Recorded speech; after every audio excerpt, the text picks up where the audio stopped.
Welcome to the Pondcast, the destination for insightful discussions and interviews on the appreciation, conservation, and husbandry of reptiles, with a focus on turtles and tortoises. Now, let's join our team of turtle nerds. Yeah. Yes. Pondcast, episode 89, y'all. We are here, back and bigger and better than ever. I'm here with my esteemed colleague and favorite person, Bob the Builder. Just kidding. That's I had to make fun of the colors you're wearing. That's Steve Enders, the brains behind the Turtle Room, and he is a turtle hero. I want to see if Bob the Builder's colors are actually that. Hold on. Yeah, I don't know, man. So like this orange hat, like one of the reasons I grabbed it is because the logo is white, whereas all the other Turtle Room hats I have, the logo has shades of green in them, which disappear and when I'm in front of the green screen, right? But this is the hat I wear when we're out in the field, doing wood turtle stuff, because like it's during fishing season or sometimes during hunting season, right? So it's good to be kind of have something bright on you. And then, if you guys didn't get these Be a Turtle Hero shirts when we ran these earlier this spring, you missed out.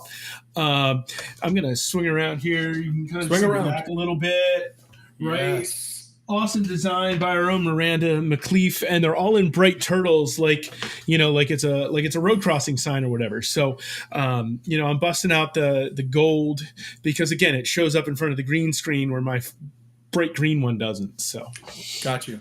I like that idea with the bright colors, because then it's different. So many, excuse me. So many turtle shirts, including this lovely shirt that I love, are darker color. I have tons of them. Yeah. Now, I don't complain too much because black shirts are a little bit more slimming, but that's a different story. So, yeah, that's pretty good. So yeah, so we do this kind of every summer. We have an episode. We've done it before with Chris, and we've done it before with Kevin here. Steve and I are probably flying solo. It's possible that Kevin might join us, although he did just call me a few minutes ago and said that he took a muscle relaxer. So I'm really hoping that he hurt his back. But I'm really hoping that he does join us. And if he does, we can all, have some fun with that. But we'll see. We'll see either way. But so we want to have an episode where we just kind of talk about different things we have going on. I think, it's funny, Steve, when I reflect back on our partnership and kind of the growth of the Turtle Room over the years, we've kind of come a long way in terms of the different projects that we have going on, both in situ, but especially ex situ with the projects that we have that we're breeding actively. So lots of different things going on, lots of eggs, lots of opportunities to make omelets at my house with all of the infertile eggs. Yeah, that's been a theme here too this year. So it makes me feel better when I know that I'm not the only one out there. But, yeah, we'll reflect on all of that. And I also wanted to mention too that the last show we're almost 10 years in. So February will be 10 full years of doing the Pondcast, right? How awesome is that? But last show was the first one that I've ever missed in all those years. Yeah. So that was a tough pill to swallow. I will say, Steve, you did a great job. Like I've heard a ton of feedback about that episode, all positive. I didn't have to do anything, man. Daniel just isn't that the best? It was awesome. Yeah, great guest. There's a couple people love to have him on, tell some stories. Love to have him on again in the future to tell some, of his other stories, as opposed to, just focusing on that like legal stuff that's kind of right in the front of our minds right now. So I told him we will have to get him on again so we can really have some fun. So yeah, it's rough too. Like it's really negative, right? It's a lot of negative. It's unfortunate because it's something that we care about so much, that we're so passionate about. And it's like there's this constant fight. Like if this is what you want to dedicate your life to, you're just going to have this fight forever. It kind of reminds me of veterinary medicine, where there's so much depression and so much, the challenges that just kind of weigh on people, like, having to always explain or communicate the value of the services that we provide in veterinary medicine. It weighs on people a lot. That's what it's, oh my gosh, you're a doctor. Why are you depressed? It's rough. You get into it because you love animals. And then in our case, as whether it's hobbyists or people who've dedicated their lives to turtles and tortoises, and especially those who care about their preservation in captivity, then you have to spend so much time kind of fighting the good fight for what you believe in. So super important topic, and I heard nothing but positive things, which was lovely. So thank you, and thanks everyone who tuned in. Yeah, I for sure. hope that we can have more episodes like that in the future, because I think it was really valuable for a lot of people.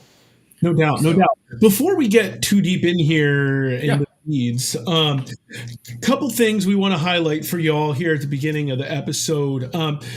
First, we had a mother reach out to us. Her young daughter is having a birthday this month, her 7th, and her daughter, instead of getting gifts, wanted to find a way to support turtles with her birthday. And so you can help join in, help Olivia celebrate her 7th birthday. You can donate in her honor today. Follow this link. We'll run it, on the screen some more later. But head over to this link. Help her meet her goal of $250 donated to the Turtle Room for her birthday. How cool is that? Yeah, right. And they were concerned that some of her friends and family might not have access to Facebook, so they had reached out how can we do this not on Facebook? And so, we set it up to just do it right on our website. So there's a picture of Olivia there clutching her favorite stuffed animal, which is of course a turtle. Go check that out. It'll break your heart, right? And you'll be like, open the wallet. So go open your wallet, celebrate Olivia's birthday, throw some money in so she can reach her goal of $250 donated to the Turtle Room this month. I love that. Oh my gosh, Olivia, you are the sweetest. I have a 7 and a 5-year-old at home, and while we've tried to instill such values in them, I don't know that they're ready to do that for their birthdays right now. That makes me feel so sad, but also very proud and excited about Olivia. That's so cool. Yeah, it is. Then the other big thing, and hopefully you guys saw this on social media not too long ago, is this year we're doing something extra with our calendar. We're going to do a photo contest to let one of our lucky followers get their picture in the calendar. First time ever. So, to find the rules, entry form, and more, just head over to theturtleroom.org/calendar contest. Obviously there's a high standard of what we put into our calendar. So we do have criteria there for, criteria your photo needs to meet. Ideally, it isn't something that people have seen on social media, right? We want these to be fresh when people get their calendar in the fall for next year. So get in on our 2023 calendar photo contest, turtleroom.org/calendar contest. Cool. Very cool. And you said lucky, one of our lucky social media followers, but it's not really luck, right? It's not going to be luck. It's going to be nice. There's going to be some voting, but it's got to be, it's got to meet our standards, which are listed on the, at the link here. So if it meets those standards, it'll get put out to a vote. And so the submission period runs through the end of this month. So you don't have to just submit what you've got. Feel free to go take some new pictures and be like, I'm going to take pictures just for this. That's one way to make sure that you haven't accidentally posted it somewhere, because we will do some reverse image searches because we want to have fresh stuff in our calendar. So sweet. I love it. I wanted to add when we were talking about how I missed the last show, and it's the first one that I missed in the almost 10 years that we've been doing the podcast. So it was a really tough pill for me to swallow. I like to think that it was for a good idea. So I want to tell you guys a story and paint a picture for you about where I was. It was pretty awesome. So I had to go to LA for work, and I flew out. it was a month ago now, right? We know when the last podcast was. So I actually flew out that day. So I flew out early in the morning on Monday, the day of the podcast.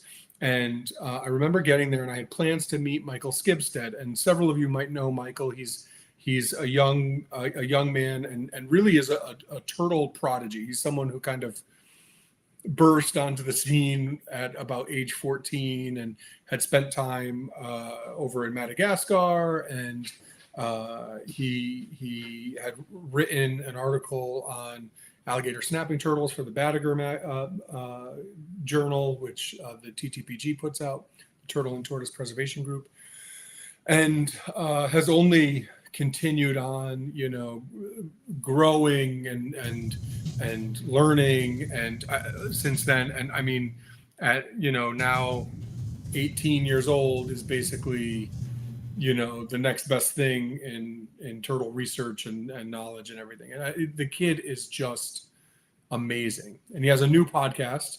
It's still called the Colonia Cast? Yep, Colonia Cast. Okay. It's sponsored by the Turtle Room. We basically have helped provide the the infrastructure they're using, and we've set up another donation fund for that as well. So. So at the end of each calendar year, the Colonia Cast hosts, our field programs leadership, and our board are going to sit down together, take the money that was raised into the Colonia Cast fund, and we're going to pick some student research projects to contribute it to. So another great way to donate money through the Turtle Room to help support some student research around the world. I love it, Steve. You're like on it, man. You're jumping right in. I love this with helping me out with things. So yes, what he said, and so I'm with Michael, and I should say I land in LA, and I'm like dead tired because you get on a flight and you're like you want to sleep. I'm huge, right? As Matthew mentioned here in the chat, asking me if there's any leg room on the flight. I was on JetBlue. I got like the bigger seats, but the problem is that other big people get the seats that you pay extra to get. So I'm like. Yes, I had leg room, but I didn't have with room. So I'm like hugging myself the whole time, trying to make sure that I'm not like draped over the person next to me and vice versa. So I get there and I'm like, I'm tired, right? I just want to relax. And then I put in how much it's going to cost to meet Michael from an Uber. And it was not a far ride. And it's LA where gas is like super expensive. So it's like a $300 Uber. I'm like, I cannot do this, right? I can't go meet him. I wanted to meet him. I can't go meet him. And this is the fun part of travel. When you have someone really knowledgeable and kind of in the know in their area and you travel, and because of the internet, we have all of these friends all over the place. You can connect to people from that area who can actually show you around. And I've done this many times with many people from Germany and things like that, but take Steve out as well to kind of go around and see a couple of things. Sometimes it's really amazing and sometimes it's not the best time, but you always get nervous. Am I actually going to show someone a real good time or not, So I went out to call to connect with Michael, and I'm like, I got to cancel. I just can't do this. Maybe I had a little time on Friday, the end of the week. Maybe I could see him then. So against my better judgment, I connected with him anyway, even though I was like dying, and I took the Uber out to see him, and he met me. And it turned out to be the most eventful couple hours ever. So we were able to see a South Pacific or Southwestern pond turtle in the wild within like 5 minutes, and we saw a bunch of them. We were able to watch them. I got videos of them like swimming around in the water. It was incredible, right, to actually see California's only native turtle, right, and a species that I really love. That like I hatched, no doubt. That puts it over the top, right? Yeah, and like amazing. So a genus that I really love because this is the Actinemes pallida, which is a completely different species now from the species that I keep, the northwestern pond turtle, Actinemes marmorata, but amazing. They're super similar, and then the cool thing too was these guys were like orange, like Steve's hat. Like it was so cool to see them. So anyway, that was awesome. Now we're playing with house money. Like I don't care.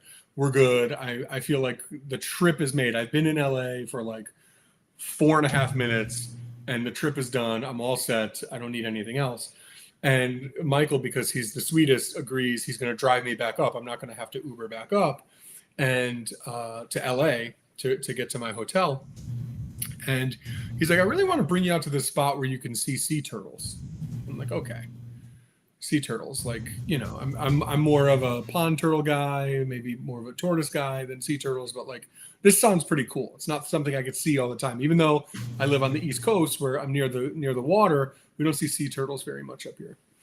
So he takes me to this place, and we basically have to like break into this area where there's like this whole huge like homeless population that's like behind this like these fences and things. And you have this concrete culvert. So if anyone's seen Terminator 2, Judgment Day, starring Arnold Schwarzenegger, that in that movie there's like iconic scene where the T-1000, the bad guy, is chasing Arnold and young John Connor in a big rig, and they're on a motorcycle trying to get away, and they're going through these concrete culverts that are really common in the LA area, right? So I'm in one of these culverts, right? And like it's right where it's right on like the outskirts of LA County, and we're walking, and we're just walking. Reminded me of being out with Kevin Pollak, who was our guest on the Pondcast maybe like 5 episodes ago or something. And when I'm out in the field with him, I realize how out of shape I am, because these guys who do field stuff all the time just walk and walk like it's not a problem. And I'm like, oh my gosh, I need to start pushing myself away from the dinner table. But anyway, we get to the end, and I mean, this is like, so it's really dry, but there is like a river of nastiness in the very middle of it. And there's these chunky green, fluffy green collection of like probably nutrient rich, but also pollution rich nonsense. It's like runoff from people like washing their cars and stuff. Because, it rains in LA like once every 2 years now. So anyway, this water is rushing out because apparently the tide is rushing out. And this is like a brackish river that's at the end of this culvert. So you get to the end, and I would never believe this if somebody told me. So you have to stick with me on this one, right? There's dozens of juvenile sea turtles swimming in this nasty water, eating that green crap that's coming down from all this runoff. They're swimming around with red-eared sliders. I don't know, dude. I don't know if it's like this brackish area where like the seawater comes in and this runoff comes the other way. So I don't know if anyone does this, but have you ever had like weird dreams where like you're out in the field and you find a bunch of spotted turtles, but they're all albino or something? Like just like weird dreams like that come up. You hatch some turtles and they're all out. You hatch some 4-eyed turtles and they're all albino or something, like this weird stuff that happens where like you're out in the field and there's, a sea turtle swimming next to a red-eared slider. Like it doesn't even make any sense. I could not make sense of this in my brain at all. And we're standing there at the mouth of this nonsense where there's like these little rocks, and there's literally sea turtles swimming right there at our feet. But it's this runoff from this weird urban developed human-made grossness. And then there's red-ear sliders. And they're swimming. Well, aren't there right sliders? I know, but they're swimming among the sea turtles in the salt water. Only in LA, right? Only in LA. That's what I said. Like this was the most LA experience. Like, besides having a waiter who is the most attractive man you've ever seen, I don't know if there's a more LA experience, right? I'm just saying. Oh man, I just say awesome. everyone in LA is attractive because they all went out there to be famous. Yeah, Hollywood, baby, Hollywood. I'm just saying. So it was a good trip, but that was definitely the highlight. It was amazing. I couldn't even believe it. So hit us up in the chat if you've ever seen sea turtles swimming around with red-ear sliders. That'd be great. Just saying. So let's get into it, Steve. Let's sorry, I have allergies. I think it's a combination of weather, and then also also I think the hospital that I work in is just like full of pets and pet dander, and in my old age I'm developing allergies I never had before. But anyway, it happens. Body changes. So I What? know. Go ahead. I said, my mom developed a shellfish allergy at age 50. Like, Wow, that's wild. yeah. That's a shame if she really likes shellfish Oh, too. it was, yeah, it was definitely a bad. shame, but yeah, it's a. I don't like balance. shellfish, Body, so I would sign up for that one because then I have an Oh, yeah. excuse to stay away from shellfish. Oh man, I love crab and shrimp and scallops. Oh, scallops. All right. That just happened. Tell me, Steve, what eggs are you most excited about right now? And that's only a question you could ask on a weird animal podcast. Yeah, right. Yeah. So, like, if I'm honest, this year's been kind of a letdown compared to last year. A lot of infertile eggs. So I've had 1, 2, 3, 4, 5, 6 species lay eggs this year, I think, and I've got 2 groups of fertile eggs. So like, they're every year there's always something new, I feel like, that happens, even if some other things are disappointing. So, like, don't get me wrong, it's not like it's all bad, but like there are parts of the year that have been disappointing. The the female ringed map turtle that laid all those eggs that ended up being hybrids last year had 13 of those eggs. She's continued to churn out eggs, but none of them have been fertile, which Interesting. Now, positive thing about that, it probably means the hybrid stuff is done, which is a good thing, right? Correct. But she's laid 4 clutches and like nothing has shown any signs of fertility yet. There are 3 males in there with her, so who knows? Interesting. I think she wasn't in as good shape when she got here as she looked, because she's had some other things happen that suggest there was underlying issues since then. So like, I did remove her from the males last fall and winter to give her some extra space so they wouldn't be nipping at her while things were trying to heal or whatever. So I don't know if that impacted her not being fertilized by those males or not.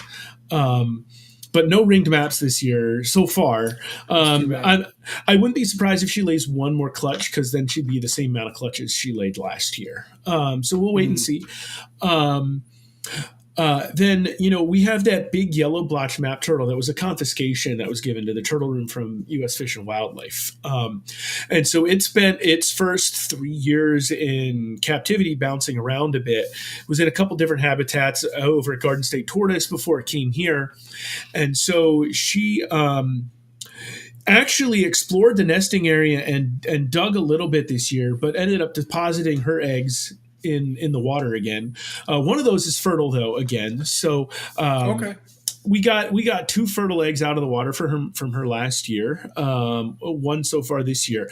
But then unexpected with the yellow blotched, the turtle room has this other group that we had gotten, several years ago.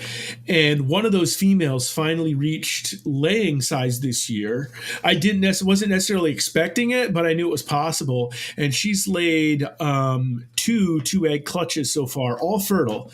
And so the one from the first clutch that I incubated for female is probably going to hatch within the next week. I'd need to check just how many days it's been, but I'd probably say within the next week if I had to guess. And the others are doing well. So, but it's really cool. Like, so the cool part about that for me is this is the first map turtle that like the whole process has happened here. Like I thought it did with the ringed map last year, but they turned out to be hybrids from a breeding that happened before she was here. But this is the first one that's reached breeding size here and laid fertile eggs that were fertilized here. Because my Texas map turtles are still laying eggs, but the males still aren't getting the job done. That said, one of the males is only 2 years old.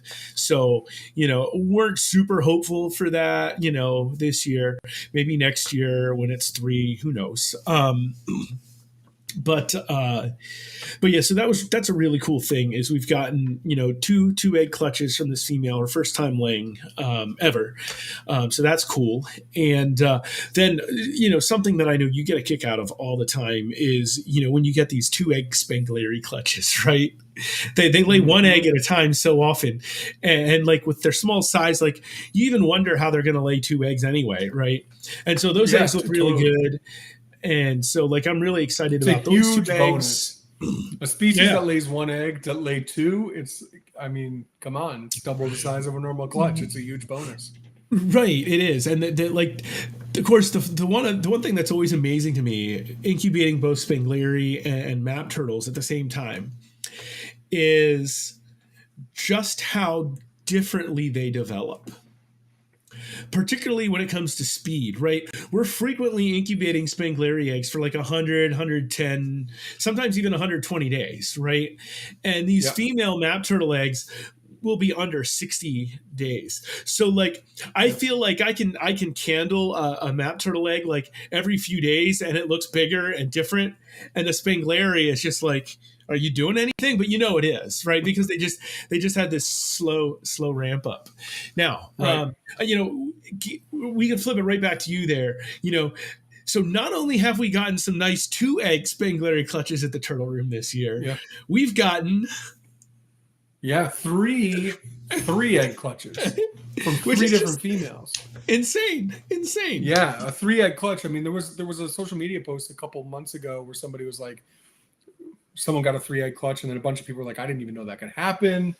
3 egg clutches are rare. 3 egg clutches are rare, but to get them from multiple females is pretty cool. But we actually had to my knowledge, is the record size clutch on which was a 4 egg clutch last year. But they were all infertile. This year, there's 3 from that female, all infertile. So this young female has now laid 2 clutches and a total of 7 eggs. Which is crazy because it's a species that lays 1 egg at a time, generally. Sometimes 2 for really larger specimens or older specimens. So, yeah, it's pretty crazy. Something you said that resonated with me, Steve, is the year to year, right? You find yourself. First of all, it's so seasonal. So even species that are off a little bit, like spider tortoise season hasn't even started here yet. I expect eggs maybe this month, by the end of the month.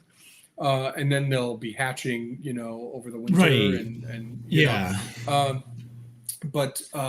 and then Pelusios nanus and that sort of thing haven't started yet. Although I should not have those this year because I'm babysitting them for a friend, and they're going to go back to that friend. But there are certain things that are seasonal. Some stuff lays early in the spring. Some stuff waits till the fall to get going. But you find yourself looking forward to the next season, right? I hatched this year, I have to hatch it next year. You put that pressure on yourself, but then you also put this pressure on yourself that, maybe this is the year for X, Y, Z. Or I got eggs, and next year I'm going to get fertile eggs. And then the year after that, now I want to hatch that fertile egg, because sometimes you get closer and closer without actually, crossing that bridge. I think what I have to remind myself is that it's okay if you don't hit on everything every season, right? If you don't hit on everything every time. And that's something that's really important and that I don't always keep in mind. I'm not always able to be successful in that area personally. So I think, hearing you say that, it's some things are better and noteworthy and exciting, and other things are not, is really helpful. One thing I didn't tell you, Steve, is one of those 3 egg clutches actually did produce a fertile egg, which is great because it was her first time nesting. She's a young female. Nice. But that's a Guangdong female, the large Spengleri that get really large. So that's a really exciting one for us. So yeah, there's pluses. My third Actinemes Pacific Pond female is gravid right now. I have 2 clutches already from 2 different females, which is great because that's not an overly fecund species either, meaning that they're not really prolific. They don't produce a lot of eggs. They actually will sometimes skip a year and not lay at all. The biggest female, who's really healthy and really pretty and had eggs the first year I had her, the last 2 years anyway, she hasn't produced any eggs. So I'm hoping next year. But again, it's 2 years now without eggs. Maybe we should expect no eggs next year, but I'm going to just put that pressure on myself and just really be bummed about it if no eggs come. So Galbinifrons are a good example too, the flowerback box turtles. I got my first eggs from them ever this year from a female that I've been raising since 2015. Nice. And so it's really exciting, but we do this thing too where we get the eggs and we're so excited and we like tell our friends. And then a friend will reach out to me like a month later, like, hey, were those eggs fertile? And I'm like, oh, crap, sorry, I didn't tell you. I just went into like severe clinical depression after I realized that they were infertile and didn't tell you. So, it's cool, the back and forth or whatever. Let me take this time, while we're reflecting on kind of how things are going here, like, please, if you have questions or there are species you want us to talk about, stuff like that, I think, between Steve and I, we keep quite a few species. Some of the species he and I both keep. So as I'm here, trying to turn my place into Garden State, Connecticut, Garden State Tortoise, Connecticut chapter, there's lots of different stuff that we're working with. So if you have any questions about any species or anything, we'd love to talk about something specific. Yeah, the one thing I didn't mention, another first for this year, one of those Beals females that I've raised laid her first egg, infertile, but she laid her first egg in the water, which is, I find every single Cicalia I've had, their first egg comes in the water. Most times, if they've laid in the water, they haven't been fertile, although I've haven't hatched a couple that I pulled out of the water. But I actually think that female laid them on land and then kicked them into the water accidentally because she's not the most... she doesn't have great fine motor skills for covering her nests. Classic. Right? Interesting. Both of the Beals eggs that I got this year were... She held one, first of all. She dropped them both on the surface, but she held them. And the second one, I had no idea how long it was there because I hadn't checked her in a couple of days. Yeah. And they're both developing. But nice. It's good. But it's weird. She always laid them well. For some reason this year she didn't like the laying area. I think it was too dry. The sand was dusty and it wasn't like nice compact that like it had been wetted recently. I need to wet my Cicalia sand a little bit more often. Like I'm in the habit of doing it with the map turtles because they need it wet to lay. And like I can tell when they're gonna lay too. The map turtles are pretty easy to predict. They start wandering around, You're palpating turtles now, right? Sometimes, if there are some that I've been able to, feel reliably. With the Spanglaria, I can't even get my pinkies in because Mango's not, it's just not very big.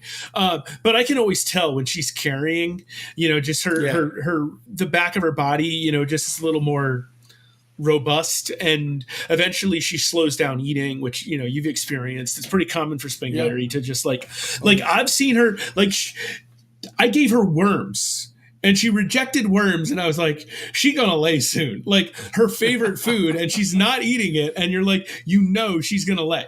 Like normally worm is like, and to turn down a worm. Yeah. Something's up. I love it. Right. And then she laid 2 eggs. Right. So I gave her 4 worms the next morning or something like that. Yeah. Like her biggest meal ever.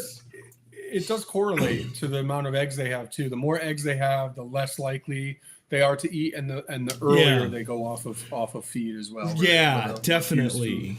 Yeah, this was the first time she's completely turned down worms. Her other single eggs from last year, she'd eat a worm, but pretty much nothing else. But this was definitely unique, different than what I've experienced with her before. And then she ended up laying 2 eggs. So.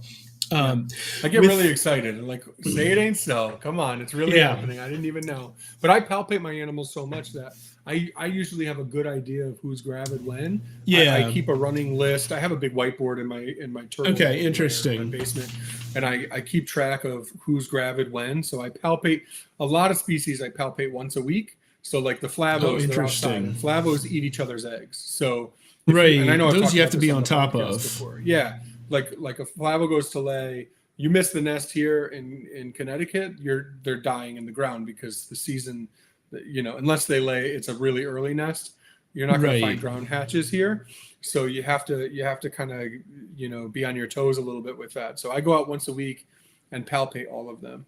And it's pretty easy as long as they come out of their shell. They won't crunch your fingers like North American box turtles. Yeah. And I have a running list, and I have usually through late June into early July, I have a running list of about 18 females of various species that I know are gravid at any given time that I'm keeping my eye on. Which is fun. It's like what I always wanted. At the same time, it's a lot of work, and I don't know how long I can keep this up forever, but I don't really palpate that. I don't palpate that frequently. Although, like, I made sure to do it earlier in the year this year, especially with some of the turtles that like I was expecting to have eggs.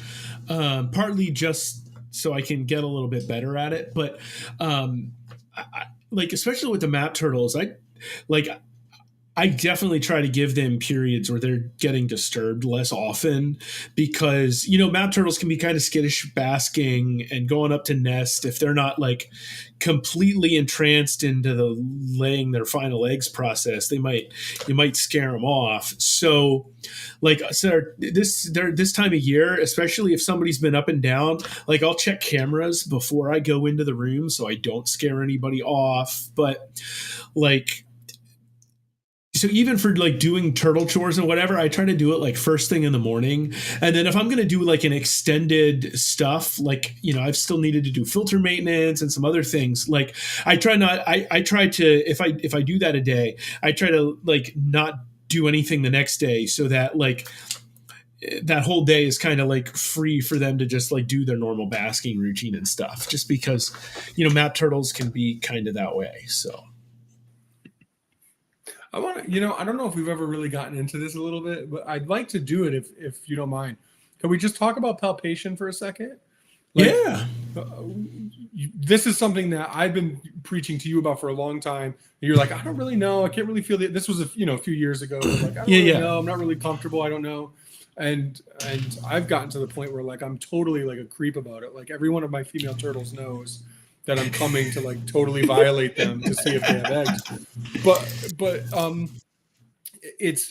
when I first went to Dr. McCord's place, he asked me, and he's asked me other times since then too, like how are you at palpating? And I at the beginning I'm like, oh, I don't really know. I am a great palpator. I'm obsessed with palpation. It's like my favorite thing to do, because to be able to know that those eggs are coming, I think is such a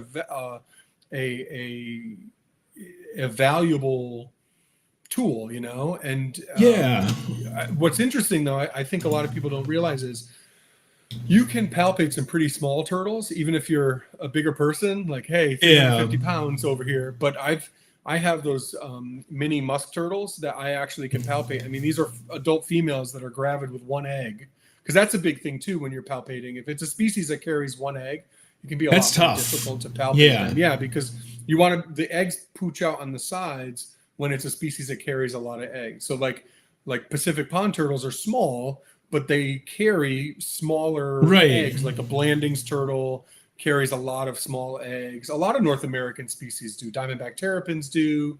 I mean, comparative to their size, so do like red bellies, map turtles snapping turtles. As a general rule. Okay, but a lot of North American 3-4 eggs. Yeah, right. But even still, that's better than a lot of the Asian species. Like I've got the Philippine amboinensis, the Philippine big turtle, box like turtles, one egg at a time. One egg, and it's like crazy. But I could still palpate them because their egg is really big. But one egg does make it difficult because if it's right in the middle and you can't get in too far, I'm like doing the and you can't get in too far, then you might not feel it. So for a species that carries a lot of eggs, it's usually pretty easy as long as it's not like a North American box turtle that's going to totally crunch your fingers.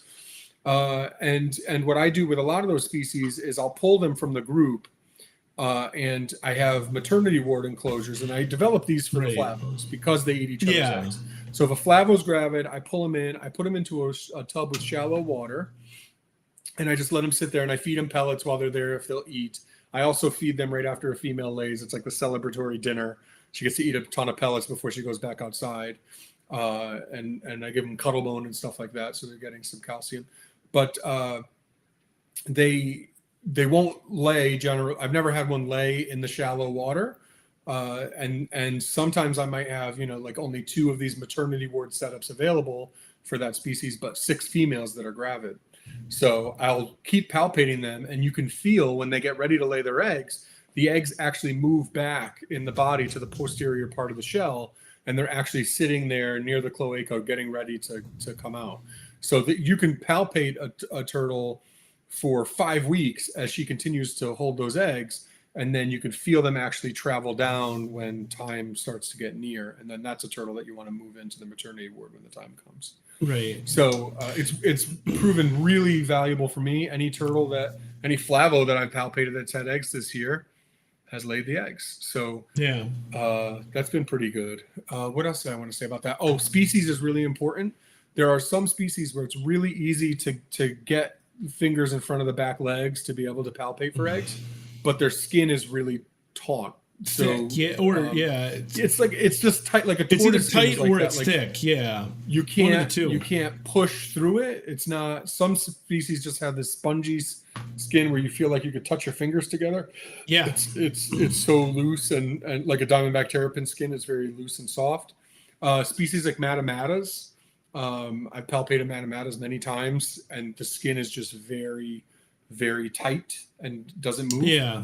Actually, interestingly, Maremis are easy to palpate as long as they get their back legs out of their shell. But Maremis anamensis, the Vietnamese pond turtle, their skin is a lot tighter, and they're the toughest Maremis, in my opinion, to palpate, which is just an interesting thing. So I normally it's a really cool do thing. the bounce. You ever do the bounce, right? Oh yeah. Yeah, I do like a side to side wiggle to see if I can get an egg to move down, like with the weight or whatever. But yeah, I try to get the legs out, so get helpful. both fingers in, and then do just like, especially with the bat turtles, if you can get a bounce, you can kind of feel the move a little bit, which sometimes is helpful if they're carrying them kind of high. But like I use behavior, right? And like sure, that's my biggest thing is like, I can tell they're going to lay when their behavior changes. And one of the other things that I've found very interesting, the turtles I have that have dug nests, they basically do it in the same spot every single time in the nesting box, which is crazy and awesome at the same time, right? In fact, Mango, in her habitat, all 3 of her clutches the last 2 years have been laid in the exact same spot. The ringed map turtle has now laid 9 clutches over the last 2 years. They're probably all within a couple inches of each other in the nesting area. The Texas map turtle, even though none of them have been fertile, right? All 3 or 4 clutches in the same spot. The new yellow blotch map turtle, both clutches this year, basically in the same spot. But behavior is something I use. The ringed map turtle, when she starts getting up on land to wander around, she's probably going to lay within 24 to 36 hours. Mm-hmm. Like, so right? and I can even tell you which 4 hours of the day she's probably going to lay in as well. The Texas map takes a lot more trips up and down. Before she lays. But the ringed map turtle, especially the 2nd, 3rd, 4th clutch of a year, she might take 1 trip up, head back into the water, and I'm like, oh, she'll probably lay it again today. Sure enough, like she lays. In fact, her most recent clutch, the lamp, the heat lamp over the nesting area burnt out, right? She ended up taking more trips up than she usually does because she couldn't find a hot enough spot. So like I had ordered stuff, and so like literally as soon as they came the next day, because she still made a couple trips up, it was still not hot enough because the light bulb wasn't here yet. The light bulb came at like 12:30. I screwed one of them in, and then like 2 hours later she laid a nest. Isn't that awesome? I love it. And she's fast. 30 minutes. Wow. That's one thing. When we did the work with the Diamondbacks with the Leones, like those girls come up and they're all business. Like they don't want to stay out in the sun. They're like done in like 12 minutes. Like what just happened? Yeah. So like the 30 minutes that I track with her basically is from when she left the water to when she goes back into the water. It's like no time at all. Like if you think about what it takes to excavate a hole like 6 inches, 7 inches down, right, and cover it all back up, not to mention positioning 3-4 eggs in it, like half hour is like just lickety split. It's even less time, of course, if you don't count the travel time, right? But the travel time's what I know I can catch on the camera, right? So that's kind of the time I pay attention to, unless somebody else is coming up and down. By the time she gets that hole part even partially dug, like the part of their body that's outside of the nesting cavity is moving so little, the camera doesn't pick up the motion to trigger it, right? So it's her going up and splashing back in that I catch on the camera. And so like 30, 32, 35 minutes is pretty much tops for her leaving to re-entry. It's crazy. That really is crazy. That is. I have females where, gosh, I come back 4 hours later and they're still in the same spot staring at me. I'm like, gee, are you thinking about it? You're not really sure. I thought there was this whole trance thing, and once you got far enough, it was going to happen. What the heck's going on?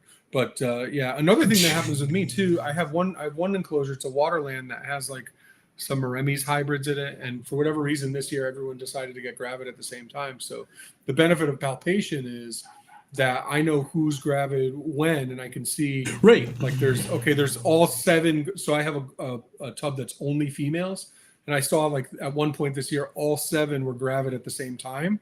Normally I'm not really like specific or particular about getting everything as it is deposited in the soil, so to speak. But with that, I want to, because with 7 gravid females in the waterland, they can dig up each other's nests trying to lay their eggs. So I do actually check to make sure once a day. Yeah, it's a lot. Yeah, of eggs. that's was part of my concern with the yellow blotch when that second one started laying. Is she and the big girl were both making trips up on land, and I was like, I don't want one of them to lay and the other one to just break them or whatever, while they're trying to dig. And like I think a third one might hit egg laying size next year as well. So like definitely going to have to kind of keep on top of them so they're not like digging up each other's nests, because there's inside, right, we can only provide heat over so much of the nesting area, right? You kind of have a sweet spot where the heat lamp shines, but unless you want to run the electric bill of doubling up your heat, right, there's going to be one spot. And so like it'll be interesting when I have more than one laying using the nesting box, like how close together that like if there's a sweet spot temperature wise or what exactly they're looking for. So that's something that'll be interesting to watch over time as well. That's really cool. What are you really hopeful for next year?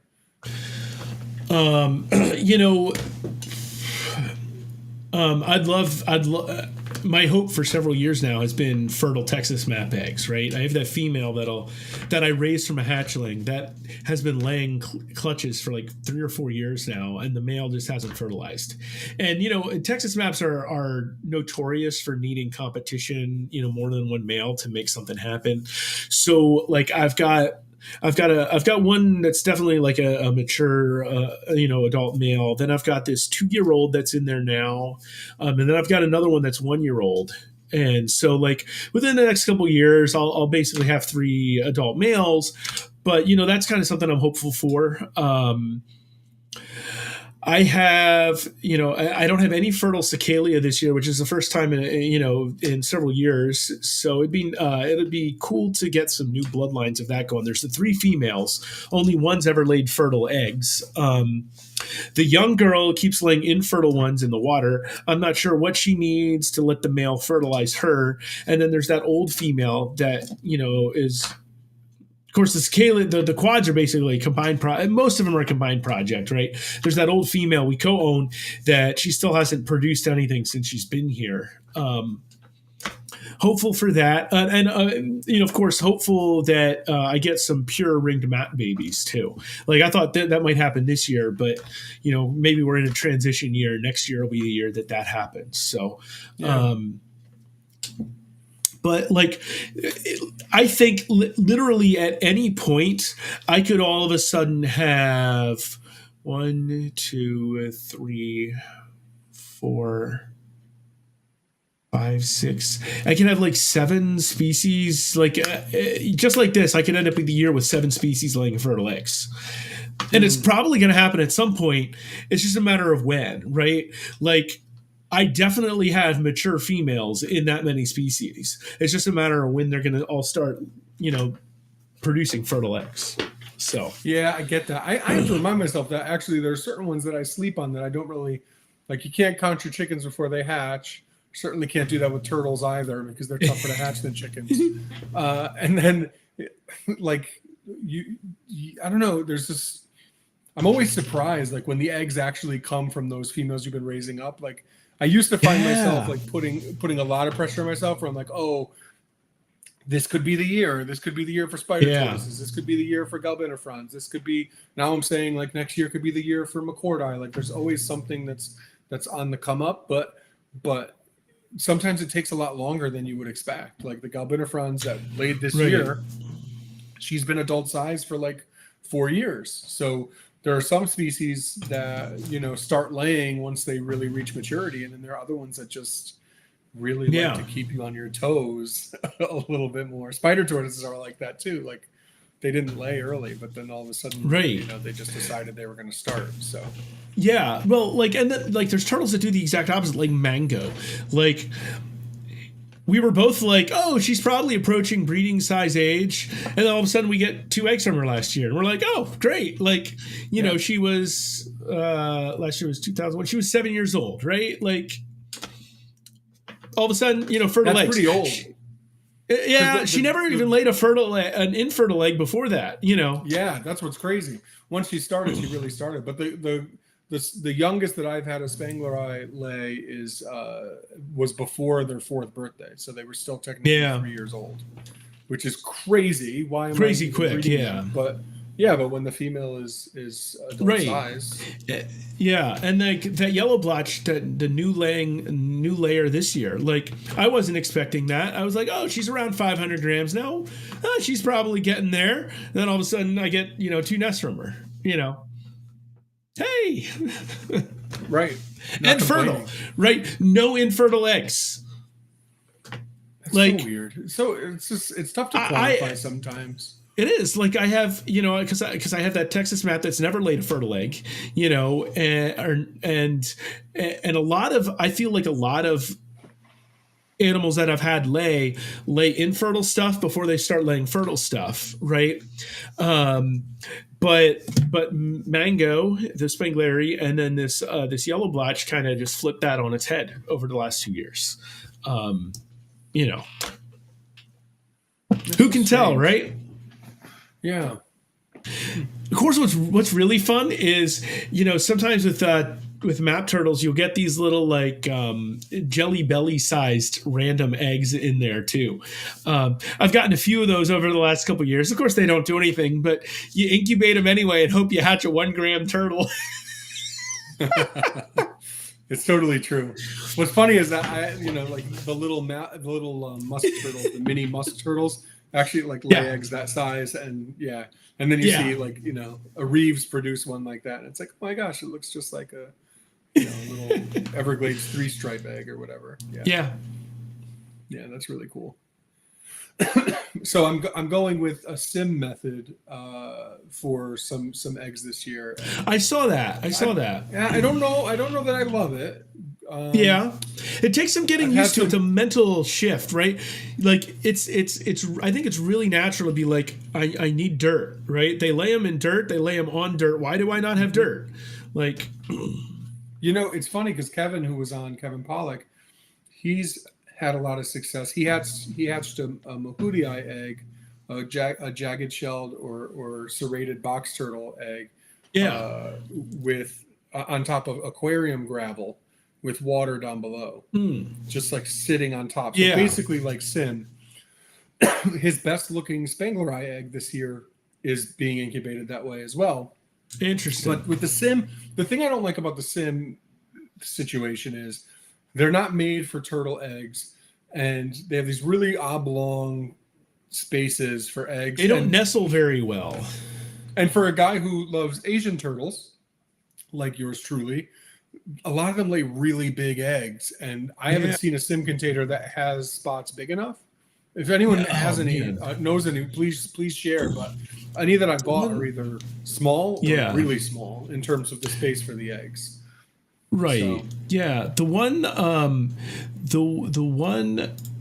quad egg I did get this year, infertile, but it was huge. It was the biggest egg she's ever laid. And like I was trying to pull it up here. Like it's not huge in its weight, but compared to the size of every other egg that I've gotten, it was just like this mammoth thing. Huge. The compared to the one Beal's egg that one female laid that was infertile, it was like 1.5 to 1 3/4 times the size of that egg. And it was just like, man, that thing's big. It's interesting. I have a small Ambo, like 400 grams, lay an egg it's like the size of a meatloaf. It's like, where the heck did this thing come from? It's massive. Right. Yeah. Chunker of an egg. Well, it's not even long. It's like fat. I don't know. Yeah.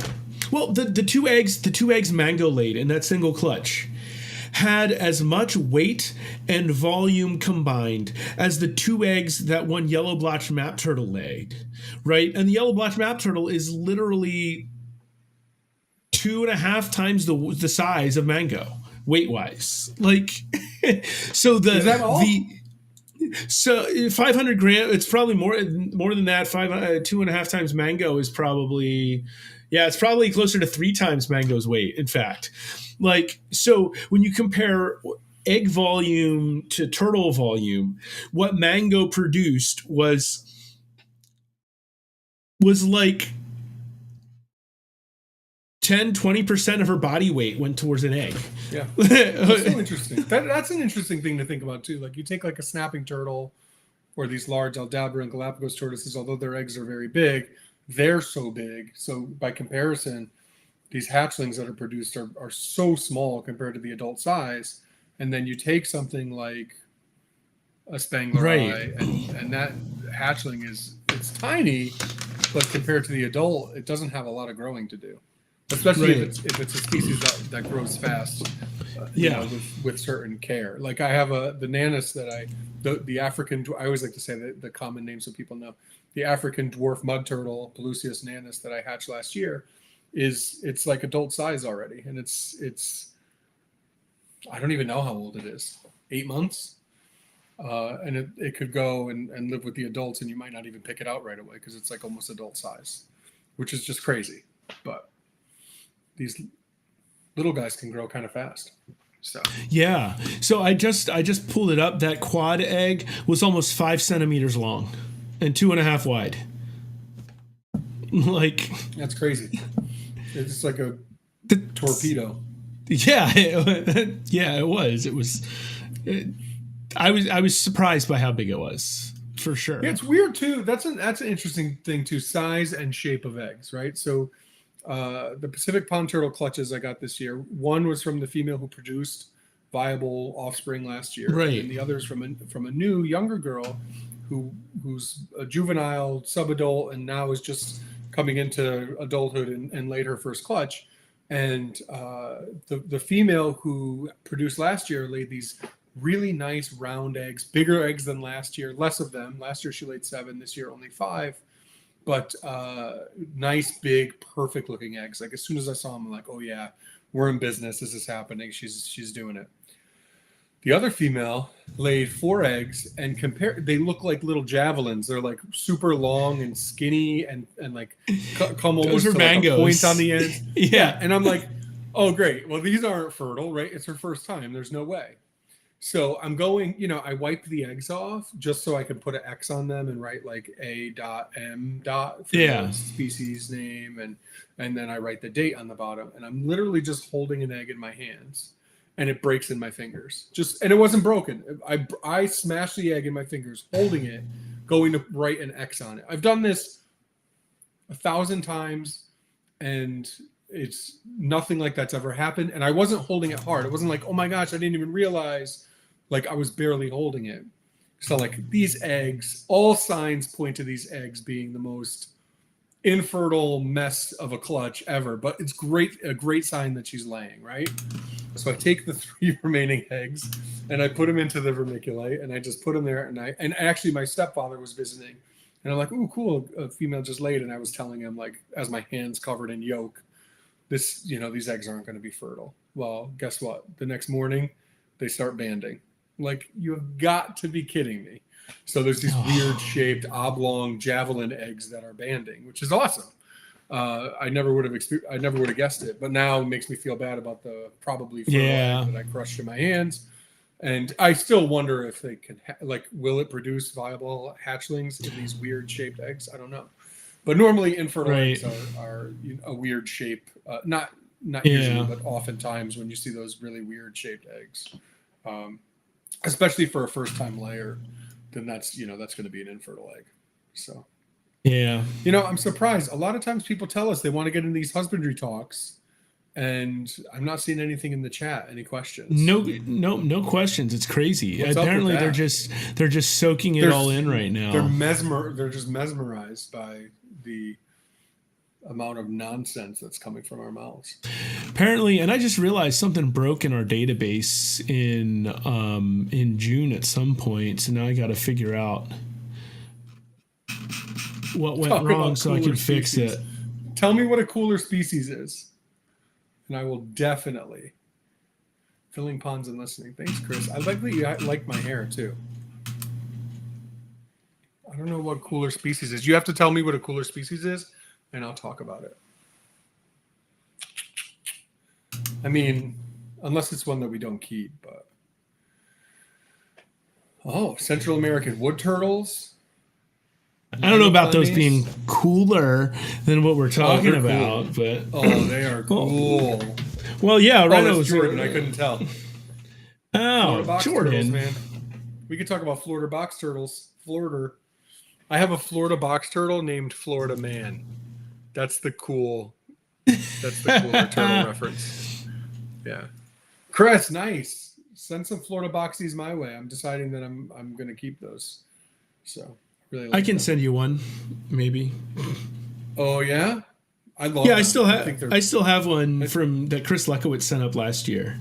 They do a lot of hiding, but I feel, they make me happy because I feel like they do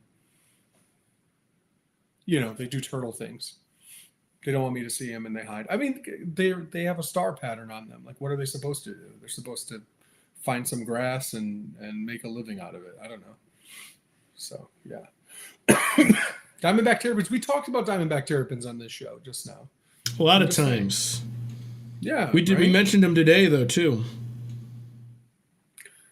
We did. That's what I'm saying. How fast they lay. I was very impressed. Somebody who I work with at the animal hospital saw a diamondback terrapin nesting, and she sent me the picture, and she's like, "Check out this diamondback terrapin." I'm like, "Oh my gosh, who are you? This is amazing."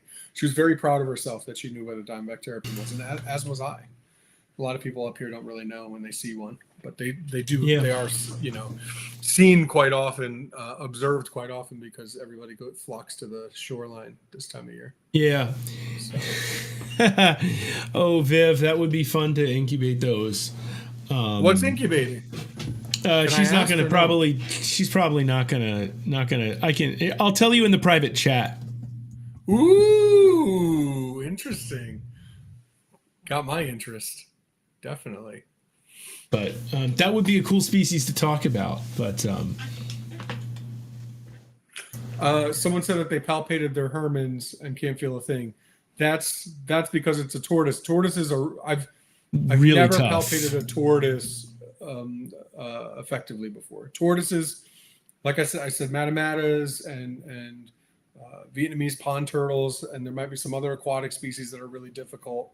North American box turtles because they'll crunch your fingers, but also tortoises are just, their skin is way too tight back there, and unless it's a tortoise that's carrying a ton of eggs and really wants to be palpated. Most tortoises also just want to crunch your knuckles too with their knees. When they pull their legs in, it really hurts your fingers too. Yeah. So it's not easy, not for tortoises. There are some species though where it's really easy. So. Yeah, the thing I had, like, the thing I feel with my map turtles sometimes is just how thick the skin is as well. Like, compared to some other species, it's just like, feels like it's just dense and it's hard to push in. Yeah, Jordan saying he's definitely palpated box turtles and gophers, which is really cool. Lots of finger damage. Somebody who's in Connecticut, that's like the coolest to hear that. But but yeah, like you can definitely palpate those North American box turtles. It's just once you get your finger caught in one and you're standing there thinking, I don't know how I'm going to get out of this. That's when you realize, you know what? I really don't need to know if this turtle has eggs right now. I'll just try to see if they end up laying. I'll come out 3 times a night to check to see if anyone's laying, as opposed to pulling a gravid female, because I don't want her to pull my finger off, because that's what it feels like is going to happen when they grab you. So, yeah, pretty cool. Pretty cool. Yeah. But for all you Diamondback nerds out there, that is probably the easiest turtle to palpate. And even if they're not gravid, you can put your fingers in there and feel all the extra fat that your captive Diamondback terrapin has pooching around the back legs. Yeah. Not to say anyone in particular, but they love to get fat. Yeah, so actually one of the things that we started doing with wood turtles this year is when we get a female, we start palpating it for eggs. So that's something the working group wanted now is, is it gravid or not? So we palpate for eggs. Of course, we depending on which survey, especially the earlier ones in both the fall and the spring, we end up with more males. And so, like, we were out there and we, some of our other volunteers were like, what's the best way to palpate turtles? So I was actually using a male to demonstrate on because it's the turtle we had. And it's like, no eggs. Yeah, well, that's male turtles like attention. Well, the male wood turtles, man, like a lot of them are super engaging, and like I could get away with doing almost anything to them. Like they'll let me pull their legs out and get my fingers in there. The females fight a lot more. So yeah, that's really funny. But they're strong. Thanks for waking up in the chat over here, guys. I appreciate it. Yeah, everybody was asleep. Viv says she's got a moldy egg. Makes me sad. I'm sorry. Yeah, I've had that this year, mainly with those ringed map eggs. They're the ones that have been moldy this year. So you can sometimes wipe them off if they're good eggs, but usually they don't mold. They haven't, right? Yeah, I've never had a good egg mold for the most part. Like all of my eggs that are molded are just like anyway. Yeah. So one of the things that I have, Viv is saying she holds the back legs for palpation of box turtles, which is definitely a good tool. Their they legs can't are so pinch skinny you as well that way. They can, just not as right. Yeah, they just can't close as far with the legs out. So right. I mean, I don't have small hands, but for my size, my fingers are kind of teeny. But and I have the exact opposite problem. I have like sausage fingers. So I wasn't gonna say it, but you should be embarrassed. Yeah. This is fun. I had fun with this. Always. Yeah, you know what? I should teach Lisa how to palpate so she can palpate mango with her little tiny hands. What substrate? Elizabeth asked what substrate, yeah. I assume you're talking for incubation. So, that varies depending on species, depending on what we're trying to get to work.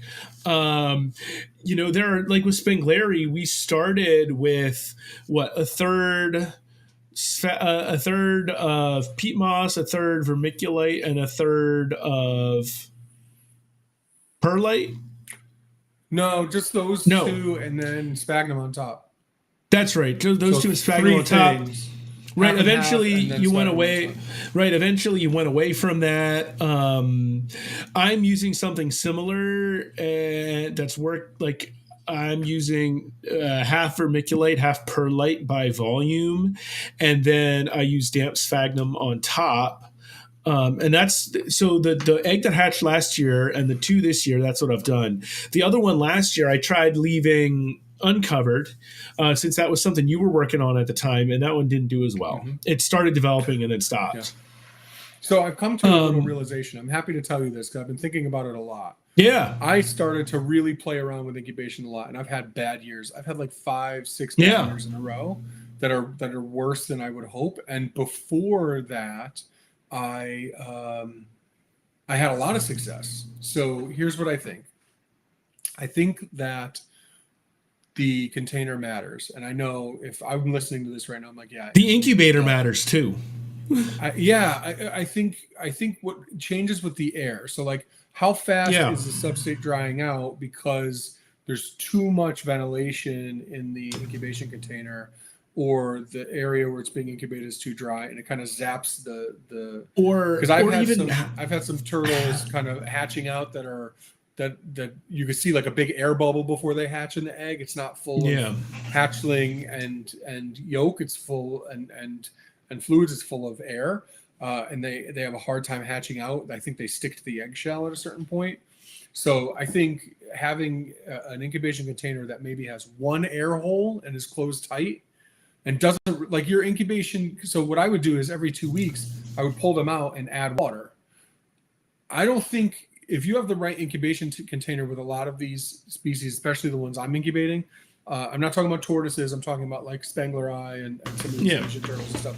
I think if you have, I bought these new containers that have one air hole in the middle. They're meant to like microwave food, and I close them tight, and I weigh the container 3 weeks later, and it hasn't lost a gram, or maybe it lost just 1 gram. Whereas in years past, I would just grab any old container. Oh, this should do. But it's got 6 holes in the top because it was used to ship a turtle at one point. Right. That matters. And or if you don't, it has no air holes and you don't put the top all the way down, but it's kind of resting on top of the moss and there's a crack at the top so airflow can get through. Well, like that matters, I think. If you're not burying the eggs and they're sitting there at the surface exposed, I think that really messes with the egg development. Right. So I'm going to, tie that into something else I was going to say and connect right into Viv's question right there. So like the incubator itself, I'm not saying that from a perspective of you need to get yourself a fancy incubator, but what you do in one incubator that has a certain type of it isn't necessarily going to work to maintain moisture in a different incubator. Like I have 2 very different incubators. One of them, now the container I put the eggs in and the substrate and the moss all looks basically the same between my 2 incubators. But there's something very different that happens between those 2 incubators. In one of the incubators, I don't worry about the moisture at all. And in the other one, I check it every couple of days. I check the moisture of the sphagnum that's on top and spray it down if necessary, because it's a drier incubator as a whole. It doesn't keep water in it as well. So I need to make sure I'm on top of maintaining that, right? And so when I first started using that incubator last year, I first started not putting stuff on top of the eggs, and I realized they were drying out. So I'm like, a lot of people incubate their map turtle eggs without moss or anything on top of them, right?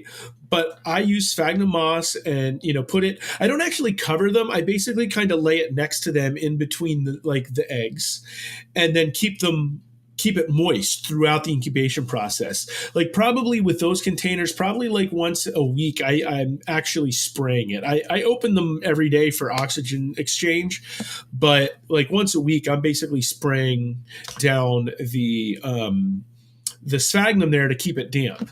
And then obviously with Spengleri, every other day, I'm putting that container on the scale and adding moisture to both the bottom and the sphagnum every other day, because I incubate them out in the open air because of the low temperatures they need. But so I have to be really on top of keeping the moisture at the right amount.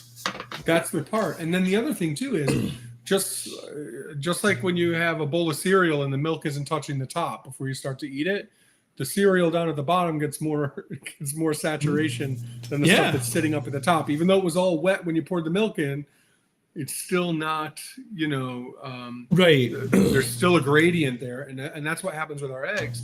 Is these eggs, we have them sit on the top, at least half exposed most of the time to the air. It's funny. There's a rehabber here in Connecticut who once in a while will incubate eggs from road mortality. Yeah, and she was burying the eggs under the substrate because that's what the females do. Yeah, and she's like, oh my gosh, she saw pictures like, you leave the eggs exposed. Why? And I'm like, well, I don't really know why. It just works. It's just what people do. You can see, you could see the individual eggs. If one starts to rot early on, you can remove it so it doesn't affect a good egg that's next to it. That all makes sense. You could see each individual egg, but yeah, it's funny though. We have to think about that these eggs are in wet soil, moist soil under leaves. Yeah, and they're not sitting out exposed, sitting on vermiculite, which can really dry out a lot. Right, it can. And so there's Hovabator. That's the one that I have to make sure the moss on top is moist. Yeah, me too. So the Hovabators and the Reptibators pull dry. The moisture right out. Yeah. The funny thing is, I don't notice an issue in the vermiculite itself as much, but because the egg isn't covered, the egg loses moisture itself, even if the vermiculite doesn't entirely lose the moisture itself. The egg just isn't protected enough for the dryness of a Hovabator. And it's got that water tray and stuff, but it's if you think about the heating element in a Hovabator, it's very much like a dry air type heating. It's almost it's a coil heater. It's not, it's not like my ghetto baiter, which I'm literally using a water heater in water as my heating element. I don't need to worry about moisture there at all. Right. And Chris Lekowitz recently shifted from, he was using the Zoomed Reptibators, I think. And like you said, they can be kind of drier and stuff. And so he bought some of those nice sea serpents incubators this year that I'm also planning on buying because they maintain temperature better all the way up and down, but they also maintain humidity so much better. And so he's been having to back off the moisture he puts into the container because it ends up being too much because they retain all of that moisture because it's such a good quality incubator that's sealed up to not lose temperature or moisture. You can't put as much in to begin with because it's not going to lose it. Right. That's super interesting. So it's just funny. So that's the thing when people ask, how do I incubate this? Well, what's your incubator like? What's the room like? And even the different type of vermiculite you could use. If you have a coarse vermiculite versus a very fine vermiculite, it's night and day in terms of the way that'll retain moisture throughout the incubation process. For sure. For sure. So I come from a music background. My undergraduate degrees are in music. And so if you think about a saxophone or a clarinet, right? And I'm liking this. I want to see where this is going. When you go to create your tone that comes out of the instrument, the instrument plays a role, but the shape of your embouchure, your oral cavity plays a role, but then the mouthpiece, the reed, and the ligature. The ligature is the thing that holds the reed to the mouthpiece. Those all play an impact in the tone quality, right? And so when you're trying to get the tone you want, you've got 5-6 different variables that are playing into that. And we've got the same thing going on here. What works for Anthony and his Hovabator in Connecticut isn't going to work for somebody's lab quality incubator with even the same species in another area of the country. It's just not going to work the same, right? Yeah. You even for Viv with her ovabator might be it. different than me with mine. Yeah, like right. Well, it's a different. It's it's the a room, different, the water, the vermiculite, everything. Right. Like, so that's the sometimes problem I when somebody wonder- says, "How do you do this?" Yeah, like Yeah. you take the information for what's worked for other people, but also with a grain of salt, in that what worked for them may need to be tweaked for you. And it can't actually work exactly the same way. Yeah. Yeah. So that's the most fun part about what we do is it's rare. Hatching turtles is rare. It's not something that everyone does or can do, especially some of the species we're talking about that are really rarely hatched. That's the fun. It's like the detective work that you need to do to figure it out. You know, what's going to work for me. I read the literature that's out there. Maybe even one day after I find success, I add to the literature that's out there. Like, that's what it's all about, right? That's the that's living the American dream. I mean, you know, as long as everyone doesn't take our rights away, right. So. Yeah. Like, and so there's Viviana. She used to play clarinet, and she's like, I used to use number 4 reeds. Well, so here's the other catch too. Like, with that analogy, the brand of the reed, a 4 in one brand is not the same thickness or same shape as a 4 in another brand either. So like there are like jeans. Yeah, so just like you mentioned, jeans. Coarse vermiculite versus fine vermiculite, like there are just so many. Like, not all perlite's the same either. Like, and so here's another thing too: is when you go get yourself verlite or perlite or vermiculite or something like that, make sure you're not getting something that's got Miracle Grow or some other like fertilizer in it for plants. Like, it's really easy to find that kind of stuff that's kind of got that weaved into it. Don't use that for turtles, because that adds stuff that can help make other crap grow in your eggs. And like, you don't want to be encouraging mold growth or whatever, because you've got like this extra phosphorus or what nitrate or whatever going on in your substrate. You know, that reminds me of something. Can I just say something? If there are any horticulturists or anyone out there who knows, I bought a bag of vermiculite off of Amazon, and it's coarse vermiculite. First time I ever had coarse vermiculite, and I love it. Like, seems like it it feels very wet with the same amount of moisture I put in other things. Yeah. However, this bag, when I got it, smelled like potpourri, like a florist shop, like flowers. Oh, interesting. Like, but really strong, almost in like a chemical-y way. And it's worn off since I got it. I wondered if they added some perfume to it to make people like the product more. I'm just wondering if anyone's had experience with this, because I've Googled it. I've used it for a few species that, like, I thought the eggs weren't fertile, just to see.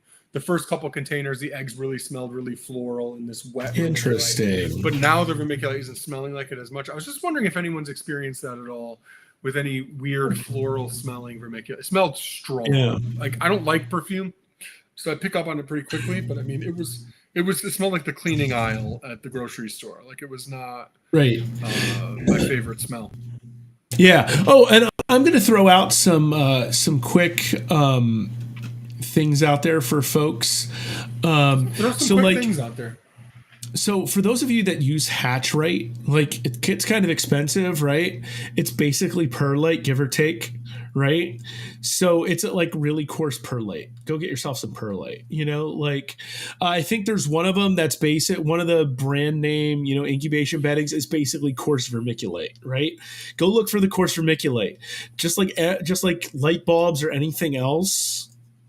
The stuff that's branded specifically for your reptile is going to get marked up a bit. Yeah, makes sense. So, like, if there's something you are looking for, you might be able to find a called off-brand kind of thing. I went to a yard sale a couple weeks ago with my kids. First of all, the funniest thing ever is bring some young kids to a yard sale and watch them just think all of a sudden that our family's rich because they could just buy whatever they want. But some guy was selling old light bulbs, like, that you can't buy anymore, old incandescent light bulbs, like, for your house, that are not energy efficient. I was so excited. Like, this is amazing. I'm like, buy all these light bulbs, because they just don't make them like they used to. They're so energy efficient now. I used to, like, have a UVB bulb that is, like, not a heat producing bulb, like a mercury vapor that has both. And then supplement that with, like, a regular house bulb that's going to provide that basking spot or that egg laying area. It's going to warm up the substrate a little bit, the surface of the substrate. So it's nice to find eggs that actually, give away Yeah. give off a little bit of heat. Oh, we just had Yeah. a thing come through that I've received 100 messages today with restream chat. So thank you, Viviana, for doing that. So, just saying. Yeah, lots of messages after the chat woke up, and it's 8:25, and we're basically nearing the end of our time already, which is crazy. We've had fun. I do miss you out there, Kevin and Chris, wherever you are. Kevin's watching, half in the bed. Kevin, yeah. Next time Kevin's with us, we should get an Aldabra update. For sure. Which reminds me, how many of you saw the news that this small zoo in Switzerland ended up hatching an albino Galapagos, right? Like, so cool. I saw it. Yeah, that was really cool. Jordan, the plan was that I would, but I don't think with travel cost is a bit higher than it was 3 years ago. And however much I love Tucson and getting out to the conference, the increased travel cost just is going to push it out of my price range. And I've got some. So one of the things I didn't get to talk about really at all is I'm going to actually be adding some extra turtle space here at the house, and that project is going to start not long after the conference. So like basically it's either like extend my budget that I normally spend on the trip to go, or maybe I just take that and put it into the turtle habitats right after that gets done. And because it's also possible that I may need to like finish getting stuff ready for the contractors to come in and get to work in our basement. So like it's gonna be a tight fit. There might be less than a week between the end of the conference and that starting. And like if they're ready to go early, I want to be ready to go as well. So I would like to get there, but I won't be there. A couple of our folks will be there still. Not many, though. This might be the smallest Turtle Room turnout since my first year there. But Miranda McLeaf, our assistant director of field programs, is going to be there, and Michael Skibstead, who is the lead host for Colonia Cast and is one of our staff writers and assist in some social media stuff, etc. He'll be there still at least. So there'll be at least a little bit of Turtle Room. Oh, and Scott Hendrickson and Kim will be there, I'm expecting. So there'll be a few Turtle Room people, but not as many as years past. The plan is to get back there next year, though. So. And just for anyone who's watching who doesn't know, the TSA is the Turtle Survival Alliance, not the people who frisk you at the airport. Right. Well, and so here's something. I'm going to throw out something most people don't know. Is we call it the TSA conference, but that's not actually its name. And while the TSA is one of the key sponsors of the event, it's a good point. The Tortoise and Freshwater Turtle Specialist Group also is a big part of making sure that conference happens. And if you don't know what the TFTSG is, go back a couple episodes to May, and when we had Craig Stanford on, and you can learn a whole lot more about what the TFTSG does in addition to helping make that conference happen. So there, I just plugged in another episode. Sweet. I love it. Yeah, go back, listen to the old episodes, watch the old episodes. Now, before you go, and I've run these along the bottom ticker a couple times. Before you go, just a couple reminders. Again, calendar photo contest. Head over to theturtleroom.org/calendar contest to find the rules, entry form, and more. Go take some pictures of wild turtles or your captive turtles and submit them. You will have a chance to get your photo in our calendar. And the lucky winner will also, of course, get a calendar for free that includes their picture as well as a couple other prizes. And I love it.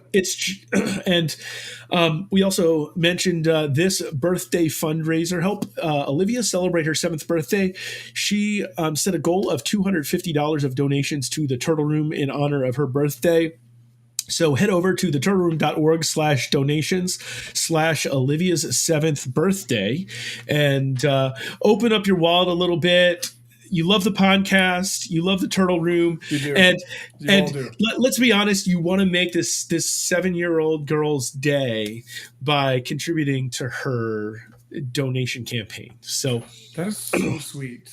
like to me that's the biggest pitch is like here's a little girl who's trying to be a turtle hero, and like you can be a turtle hero too, and help her out, help encourage her to continue being a turtle hero as she continues to grow. So make a difference for Olivia.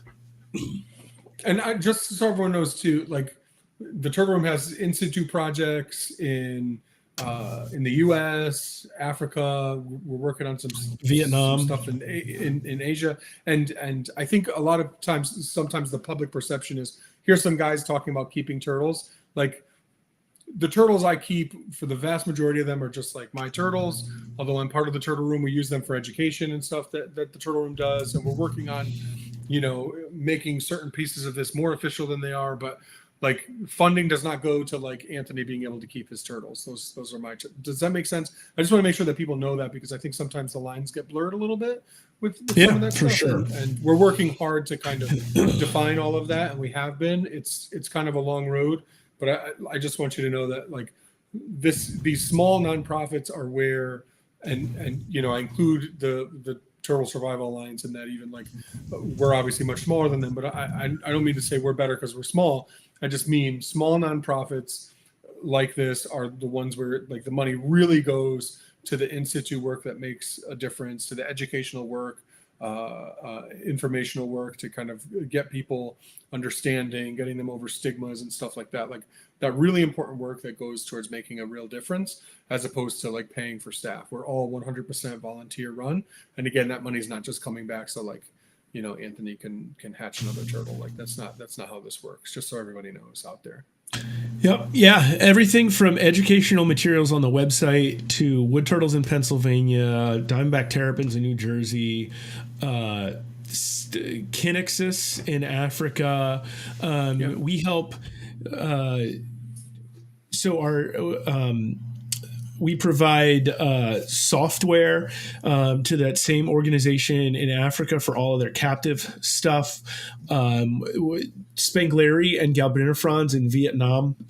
These are all just various different ways that your money kind of makes a difference out in turtle and tortoise conservation and research. And research is a huge part of conservation. We can't conserve unless we learn more about these animals. So that's what's missing from a lot of these situations, right, is that we don't know. There's a lot of species that might be in a lot of trouble. You look at the IUCN and it says needs more information. Well, guess what that means? Research needs to be done before we can even start to save the species. That's how far off we are from saving a lot of these turtle species that haven't been, looked at since 1996 or 2000 or whatever year. So it's yeah, and we've got other things that we are working on developing, and they're eventually going to need funding, and we like to try, we don't try to make them too public because we want to make sure nobody else steals our thunder either.